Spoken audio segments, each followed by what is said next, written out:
ثاني شيء في عريضة مقدمة حوالي 250 300 واحد ولا أكثر، فوق 300 اسم من الإخوان المسيحيين في آسيا إنه هن معارضين هذا المشروع. كمان شيء وجيه طبعا حديثك انه المطران كمان ما سالش الطائفي هون مع انه هذا الوقف للطائفي هون اذا ممكن يسمحوا يعمل هذا، ما جبناش سيره، عرفنا هيك من الشارع زي ما قال، يعني ما توجهش الخوارج، ما توجهش لحدا، حتى الخوارج ما كانش معاه خبر. او احنا بنقيم لجنه من هون، اول شيء بناخذ بشكل عقروني انه احنا ممنوع هذا البيت يفتتح، ولكن يجب ملاحقه او متابعه هذا الموضوع. بنقيم لجنه من الاخوان الموجودين هون من الاعضاء على اساس يتابعوا الموضوع مع المشايخ ومع الشيخ موفق طريف مع كل القيمين على هذا الموضوع، وقرارنا هسه فيش فتح لنا هذا البيت. موافقين؟ انه هون في قرار، هذا القرار انه موافقين. اذا احنا مش موافقين على هذا الشيء. احنا في إذا معلش اذا القرار، اذا احنا بدنا ناخذ قرار ضد فتح المنزل، ليش اللجنه؟ لجنه تتابع هاي الشغله انه لانه انا بقول لك انه انا بفكر لازم يكون في لجنه تروح لعند المشايخ اللي كان في الاجتماع يقعدوا معنا يقولوا شو صار في الاجتماع. محادثات. ثاني شيء على اساس يسبيروا الموقف تبعنا. شو احنا بناخذ قرار بس هيك؟ انت لازم كمان انت تفسر شو الدوافع لهذا القرار. ليش اخذنا هذا القرار؟ ليش؟ لانه متابعه انه احنا معارضين. احنا بناخذ القرار، احنا بناخذ قرار ثبت القرار تبعنا 100%. بالضبط، أي. مش لا مفاوضات، مش مفاوضات، لا نلغي من اساسه هذا هذا الموضوع. ملغي القرار من اساسه. ودي شفت في عينك انه احنا في هون 4 5 اللي احنا مش موافقين وما نوافقش على فريد الموضوع بهم كل البلد. بديو شباب بس عشان تعرفوا شو واحد، اذا صالح طريف قال انه حط مصاري هون، صالح طريف وصلوا 2,000,000 شيكل لهذا البيت، وانا بفكرش انه حط 200,000 شيكل هون في هذا البيت. هذا الكلام اللي وصلنا عن لسان شو طلب. انا بفكري بلاش ما نفوت لموضوع التكاليف. شوي التفاصيل ومصاري واشياء زي ما خصناش هاي. هاي مش قضيتنا. لا بدناش نفوت لك هاي مصاري شو اخذوا وشو اعطوا وشو دفعوا اخوان، هاي مش قضيتنا. هو بدي اقول لك اسمح لي هاي مش انا بطلع. هاي ما حدا سالني. انا ما قلتش لحدا فوت، انا ما قلتش لحدا فوت، ما قلتش لحدا يطلع. سامع؟ انا بقول لك انه احنا في هذا الموضوع، بما انه الموضوع انطلق على يد 4 اعضاء مجلس محلي لطرح الموضوع على البحث، فاحنا طرحين الموضوع. انا بقول انه لازم احنا كمان مش بس انه ناخذ قرار، ان نعرف كيف نتحدث مع رجال الدين اللي كانوا هناك. سامع؟ رجال الدين كان في 4 5 رجال دين من اسيا تواجدوا مع الشيخ الموفق ومع الهيئه الروحيه، مش بس الشيخ الموفق كانت الهيئه الروحيه للطائفه القدسيه، والهيئه الروحيه للطائفه القدسيه كانت موجوده في هذا الاجتماع. فمنشان هيك انا بقول انه تعالوا كلياتنا، احنا اقتراحنا انه هذا المحل لا يفتح. اوكي؟ الشيء الثاني في لجنه تقام من اعضاء المجلس المحلي لمتابعه القضيه مع جميع الناس اللي هن موجودين من الهيئه الروحيه، من المطران ومن رجال الدين في اسيا. مين بحب يكون في هذه اللجنه؟ اضافه للجنه، انا فكري نبعث لهم البروتوكول اخ ابو عميد والحكي للاعضاء، نبعث لي بروتوكول للهيئه الدينيه. هاي ايوه مع مكتوب انه احنا معارضين. شو بدي اقيم لجنه؟ شو اسمح لي؟ لا في اللجنه اوكي، اما اجمالا كل اعضاء المجلس بدهم شيء. انا بفكر انه كل اعضاء المجلس بدهم شيء. اعضاء المجلس المحلي في اسم كل اعضاء المجلس. مكتوب في اسم كل الاعضاء انه احنا معارضين. في بروتوكول في قرار. اول شيء مين باعت انه هذا المكان لا يفتتح؟ حتى الجمهور كمان بقدر يصوت. اوكي. مين بالاجماع؟ مين احنا قلنا اللجنه اللي هي لمتابعه القضيه جميع اعضاء المجلس المحلي اللي في معه وقت احنا بنعلم الكل. ايوه اوكي، واللي بيحب يجي. بالضبط. اوكي. طيب قبل ما نقفل الجلسه في شيء اسمه في شيء اسمه في القانون نقود يمين. نقود يمين. ايوه. فبما انه الاخ عادل زاهر اللي اعتقد بسام اللي صاحب الشركه او ابنه بسام زاهر اللي هو بيكون انا ماخذ يعني عمته. ففي نقود يمين وحتى لناهدة في نقود يمين كمان هون. فاذا بدنا نشتغل مع بسام مجبور المجلس المحلي زي أميد بلغاري يقعد فيش كروب مش بحالي بجمع ناهد بنوساش بسام زاهر شو هو رتاخ شو هو فيد متكن بيتوسين بماين ויוד וזה יש בעצם איזה ניגוד עניינים מסוים. אנחנו מבקשים שהמועצה תאשר את העסקתו. ברגע שיש ניגוד חוזה קודם? כן. הוא לא חוזה, זו הייתה התקשרות לא מתוכננת, בוא נגיד ככה, בהזמנת עבודה. אין חוזה חתום, אין חוזה התקשרות חתום. אנחנו מוצאים הזמנת מסגרת כל פעם שיש פיצוץ כזה ואחר. אז עדיין המועצה עכשיו, אנחנו כל הדברים עושים אותם מחדש, ובינתיים יש עבודה שאנחנו צריכים לבצע ביום יום. והוא זמין, ואנשי המחלקות פה מבקשים רק שהוא ילווה אותם, ואנחנו מבקשים פשוט, אחיין שלי, הבחור, בעל החברה הוא אחיין שלי. ואחיין של אשתי. ואחיין אחר. بعدين شيء زي من بلدنا وبدنا نشغله يا عمي. לך תפתור את זה. حلا. זה לא קרבת משפחה. יושב ראש ועדת המכרזים למשפחת. גם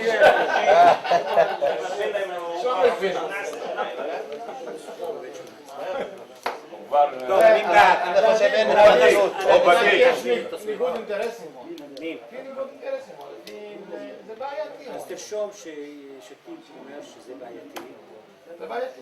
ויש ניגוד. بس صاروا 18 سنه. كثير صاروا 18 سنة بس انت جاي تظبط من اول وجديد بقى شو عرفك انه مش منيح؟ انا في بالي مش غير منيح يعني احسن من نجيب واحد يهودي ولا واحد ما قلتش انه شيء لا قصدي واحمد يعني ولا في يوسف النجيم سليخة كمان في زاهر اسماء في كمان عود استنى شوي הוא אומר, העורך דין אומר, היועץ המשפטי אומר שזה לא קרבה ראשונה.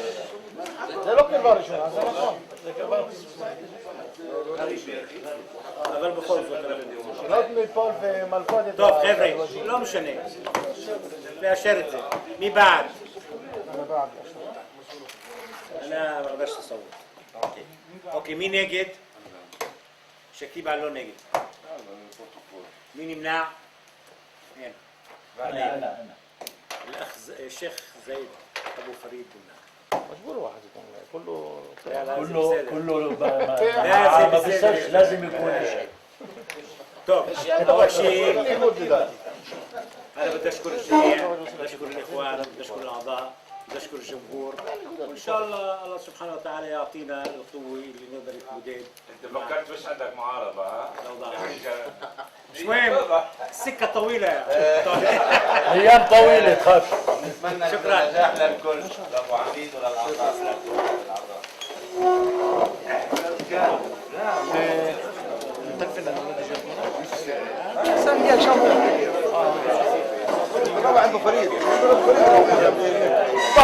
تعالوا ترسمكوا قهوتها. يلا ليلى انت يا ابو فريد نفضل.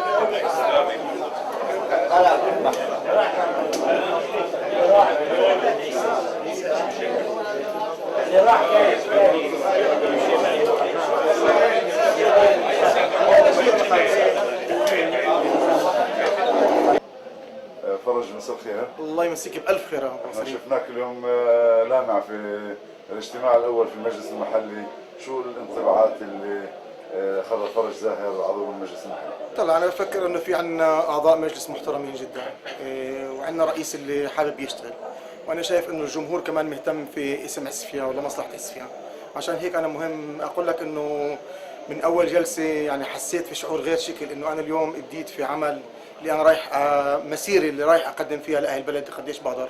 بتامل انه الله يعطينا القوه والصحه والفهم والكفايه والعقل انه نقدر نتساعد مع اهل البلد ونجيب للمصلحه العامه قديش ممكن من النشاط كمان اهل يعني اهل بلدنا يجيب لي من النشاط اللي انا دائما بحده على نفسي انه وعدتم فيه نقدم كل مشاريع البلد. عندك شيء كلمه تضيفها لاهل اسفيا؟ اهل اسفيا بدي اياكم وحياتكم قبل العيد بدنا ندفع معاش الموظفين. اذا بتعملوا معروف موضوع الجباي، موضوع الارنونه، موضوع الضرائب تيجوا تسددوه حتى لو كل واحد عندك كلمه هيك لاهل اسفيا؟ كلمتي لاهل اسفيا بتوجهها لهم بقول لهم يا اخوان ان شاء الله قبل العيد تفضلوا تندفع الضرائب، تندفع الديون اللي علينا، بدنا ندفع المعاشات للموظفين. بتامل من كل انسان حتى لو بيقدر يخصم عن نفسه مبلغ بسيط معين اللي يعتبروا انه هذا عاديه ويجي يدفع الضريبه لحد 31/12 نكون مسكرين اكبر قسط من ديون 2009. ونتامل انه نطلع في برنامج جديد لاهل اسفيا ونقول لهم تعالوا تنسكر الديون في 2010 2011 وان شاء الله بنوصل لنتيجه اللي تكون راضين احنا على نفسنا ووزاره الداخليه كمان والماليه تكون راضيه علينا في نفس الوقت وناخذ الهبات والمعونات كما يحق لاهل اسفيا. الف شكر لك اخ. شكرا. شو بخلي منير قبل ما تروح احنا بدنا نقول لك اول شيء مساك بالخير. مساء الخير.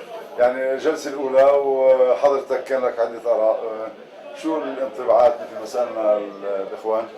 طبعا انطباع جيد، تفاؤل في مستقبل افضل لعسفيا، البلد بتعز علينا كثير. طبعا الجايات اكثر من الرايحات، هي اول جلسه جديه كانت في المجلس المحلي، راح يكون عده جلسات. الجلسه كانت بوفاق تقريبا من جميع كل الاعضاء. طبعا في المستقبل راح يكون نقاشات حاده، راح يكون زي ما قالوا اكشن اكثر ان شاء الله، بس للمصلحه العامه لاهل هاي البلد. انطباع بشكل عام منيح، في مشاركه الجمهور كمان اللي اعطت انطباع انه اهل البلد معنيه ومتشوقه للمجلس المحلي، متشوقه لجلسات المجلس المحلي. عندنا كادر اعضاء محترم ممتاز اللي بده يخدم البلد، رئيس كمان اللي كمان عنده نيه صادقه يعطي للبلد. نتامل خير للجميع. اخ منير لابد من كلمه هيك لاهل اسفيا قربين عيد الاضحى وعيد الميلاد. اول اشي كل عام وانتم بالف خير لجميع سكان اهل اسفيا على عيد الاضحى المبارك، وطبعا وراء عيد الميلاد المجيد. تامل ايامكم تكون كلها اعياد وايام سعيده. كما قال ابو صالح الاخ فرج، وضع المجلس كثير صعب، احنا بنتوجه للمواطن. في عندنا اليوم مكتب الجباي مفتوح من الساعة 8 للساعة 6، يتعاون مع السلطة المحلية لسد الضرائب. في عندنا مجال انه تقسيط زي ما قالوا تقسيط مريح، كل واحد عنده مشكلة في الضريبة في المي يتوجه. اليوم انا رئيس لجنة المالية والجباي كمان في المجلس المحلي بالاشتراك مع الاخ فرج زاهر اخ اركان ابو ركن. احنا كمان راح يكون مرافقين لمكتب الجباي للامور الماليه في المجلس. نتامل تتعاونوا معنا تنشوف عسفيا ثاني، مش عسفيا اللي عرفناها اخر 5 سنين، بس للتقدم من هاي البلد. شكرا لك ابو سليم. شكرا. الله يمسيك بالخير ابو. مساء الخير ابو سليم. علي قبل ما تروح احنا شفناك اليوم في الجلسه تلمع وصوت يعلى ولكن هاجموك، اما قبل ما نسالك شو انطباعاتك للجلسه؟ والله الحقيقه يعني بتقدر تقول انه كان في اتفقنا على كل المواضيع اللي كانت اليوم طرحت في الجلسه، ومفهوم وواضح انه الاوضاع كثير صعبه اللي احنا موجودين فيها اليوم، ولكن طبعا الهدف تبعنا انه نتكاثف كلياتنا مع الرئيس ان شاء الله، الاعضاء والرئيس، انه نعمل المستحيل على اساس انه نصلح الوضع القائم اللي موجود. الظروف مش هينه والاوضاع صعبه جدا، ولكن ما بنقدر نضل نقول الظروف صعبه او ما بنقدر نتغنى في انه الظروف صعبه. احنا عرفنا الوضع اللي موجود فيه مجلس اسفيا المحلي، وان شاء الله انه الله بيجيب في يدنا في التكاثف طبعا والنضال تبعنا احنا مع الرئيس انه نقدر نحسن شوي من المصلحه للمصلحه العامه في البلد.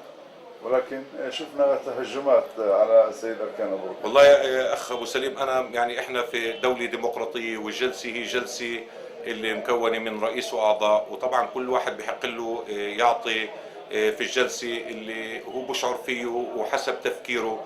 ولكن انا من النوع الناس اللي ما بفكر في العاطفه الا بفكر عقلاني. وتهجمات الصراحه ما كانش يعني كان في تهجم واحد وحيد اللي انا بديش حتى شايف انه بأسف انه في الطريقه هاي الاسلوب تبع الحكي انه انت ممكن يعني تمحي ناس او تمحي كيان بشر لانه انت كنت في لجنه معينه عضو معين. فلذلك يعني بالفعل مش حابب اتطرق لهذا الموضوع. يعني بيقولوها في العبراني لو شبيت شوفها، لو شبيت يخسوت العنيان هذا. ولكن الحمد لله منحوني الثقه رئيس المجلس والاعضاء، انا شاكرين كل فرد.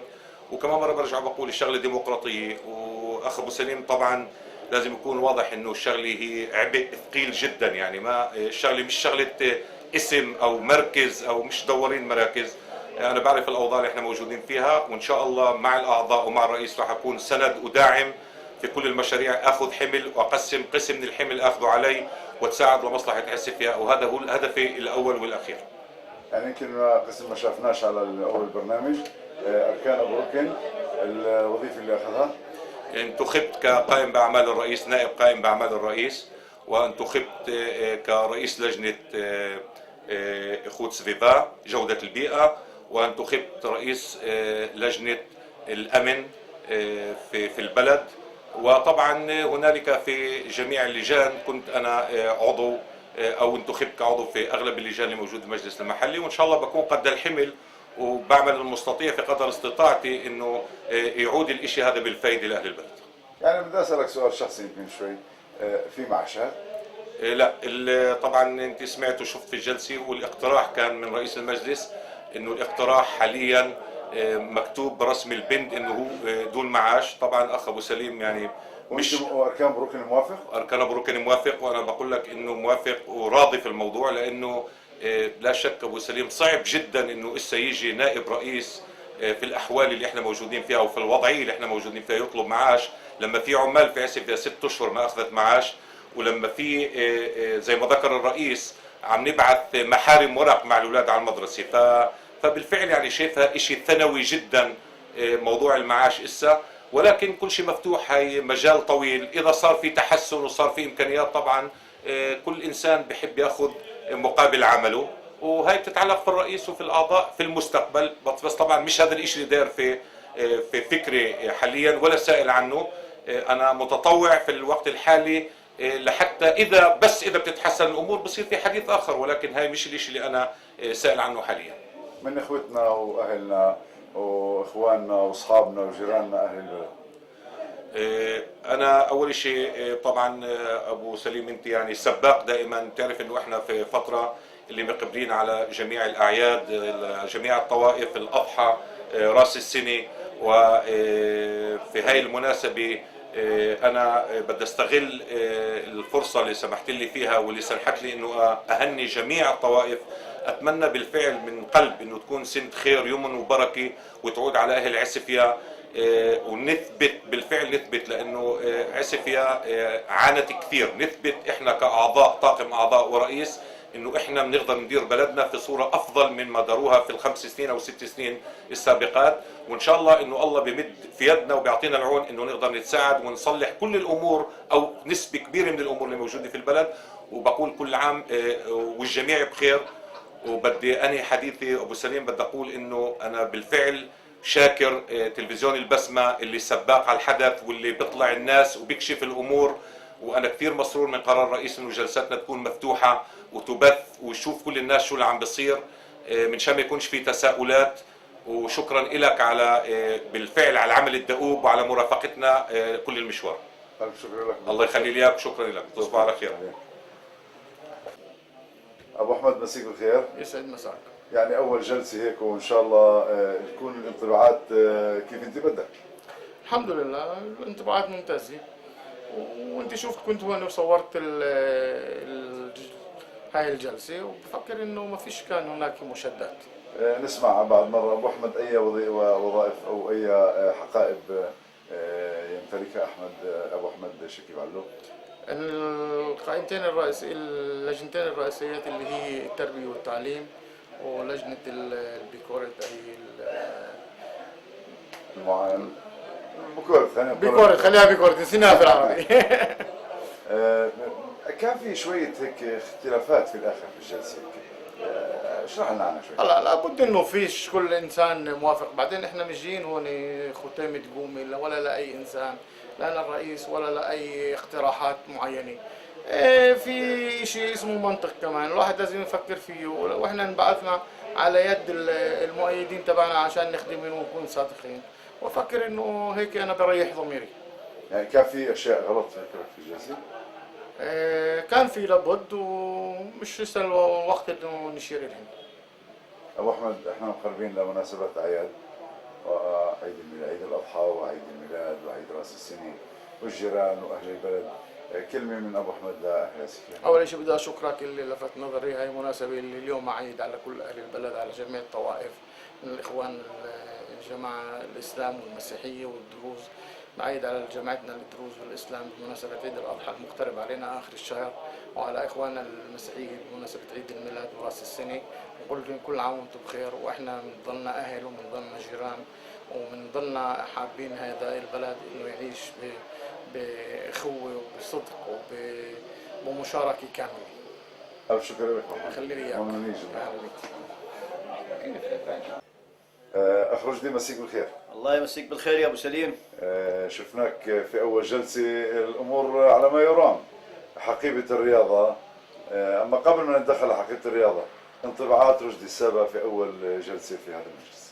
الحقيقه جلسه كانت كثير مميزه، والجلسه كانت كثير في روح رياضيه، واذا انتبهت انه حتى ما كانش تقريبا فيش معارضين كلياتنا، انه احنا كل هدفنا انه نخدم هاي البلد لانه هاي بلدنا، وكل الهدف تبعنا انه نطلع عسفيا من الورطه اللي هي فيها ونطلعها لبر الامان، وان شاء الله احنا بنكون قد هاي الحمله، وبنقدر نكون يعني احنا في قد هاي الحمله ان الله راد، وعشان نفرجي اهل البلد اللي اعطونا الثقه تبعتهم انه احنا نقدر قد الحمله وزياده.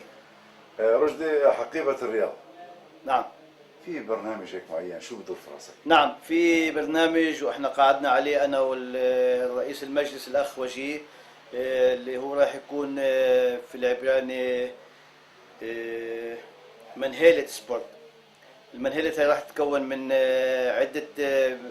عدة شباب، اللي هن دول الشباب رايحين يقودوا الرياض، مش بس الكادورليجل كمان، مش بس كرة القدم، الا السبورت كله في عسفيا، لانه السبورت اليوم بحاجه لشباب اللي تدعموا، ولول الشباب رايحين يكونوا بس بمثابه تبرع لا غير. رشدي السابع اصغر عضو مجلس سياسي، فكرك عشان هيك اعطوك الرياضه يعني؟ ولا عشانك ركيض يعني؟ لا، انا الصحيح مش انه عشاني اصغر واحد، صحيح اني اصغر واحد سنا، اما الحقيقه انه انا بحب السبورت من وانا صغير يعني، وانا اللي طلبت من الاخ وجيه رئيس المجلس انه اخذ حقيبه الرياضي، لان انا شايف في حقيبه في ديك سبورت من 7-8 سنين السبورت في عسفيا ما تقدمش ولا حبه، وان شاء الله انه انا مع الاعضاء اللي موجودين جنبي انه نقدر نعمل شيء اللي نفيد السبورت ويقدم عسفيا من جهه كل الفرق، يعني كان الكادورليجل وكان كادور عاف كان كادور سال، وبعد في فرق ثانيه، وان شاء الله هذول الفرق يطلعوا درجات اعلى الله راد. اخ رشدي، كلمه اخيره هيك لاهل عسفيا قريبين على الاعياد. احنا كلمه اخيره لاهل عسفيا، اول شيء بشكر كل واحد اعطاني منحني الثقه من جماعتي، وثاني شيء احنا قريبين على الاعياد، بقول لكل الطوائف، للطائفة الإسلامية والطائفة الدروزية، كل عام وانتم بخير، وإن شاء الله بتلعب عليهم في ذات البال، وهذا اللي بدي أقوله خي أبو سليم، وشكرا لك. خلي لي إياك. يا هلا بيك. أهلا يا أبو سليم، يا هلا. كايد حمدان، مسيك بالخير. مساء الخير. يعني أنت عضو مجلس في قسم من ما بيعرفكش يعني، أما كلها زي بتعرف. مزبوط. كايد، شو انطباعاتك في الجلسة الأولى؟ الانطباعات كانت كثير منيحة.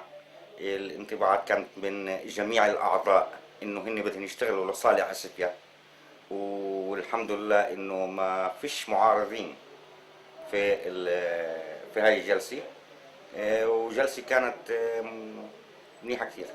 كايد حمدان، لابد من حقائب حاز عليها، شو الأهم من الحقائب اللي أنت ناوي عليهن يعني؟ أنا أخذت حقيبتين، حقيبة منهن هي حقيبة السموم اللي أنا بدي أكرس أكثر وقتي لإلها، وإن شاء الله إنه بنجيب الخير لهالبلد.